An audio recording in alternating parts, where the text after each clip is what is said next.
আমার এই ছোট্ট অভিজ্ঞতায় আমি আপনাদেরকে একটা কথা বলি।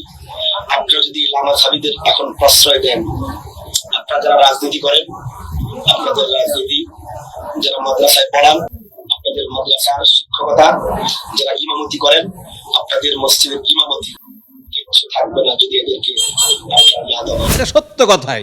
আজকে এই আহলে হাদিসদের কারণেই বাতিল দেওবন্দীদের সেই মিলাদ পড়ে ইনকাম করা আর তাবিজ দিয়ে ইনকাম করার পথ আস্তে আস্তে ক্ষীণ হয়ে যাচ্ছে।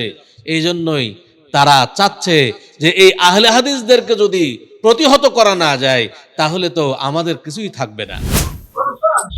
এরা যদি শক্তিশালী হয়ে যায়, আপনাদেরকে বানাবে মাদ্রাসার মোতাবেক, রাখবে আপনাকে ইমাম, বয়ানে দাওয়াত দিবে আপনাদেরকে, করতে দিবে আপনাদেরকে রাজনীতি।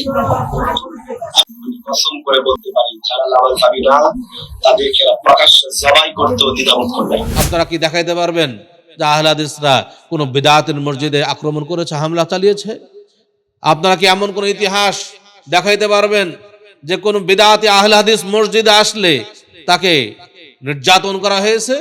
কিন্তু হাজার হাজার ঘটনা তুলে ধরতে পারবো যে এই সমস্ত বিদআতিরা আহলে হাদিসদের মসজিদে হামলা চালিয়ে আহলে হাদিসদের মসজিদ ভেঙে আগুন লাগিয়ে পুড়িয়ে ফেলেছে, আহলে হাদিসদেরকে মেরে রক্তাক্ত করেছে।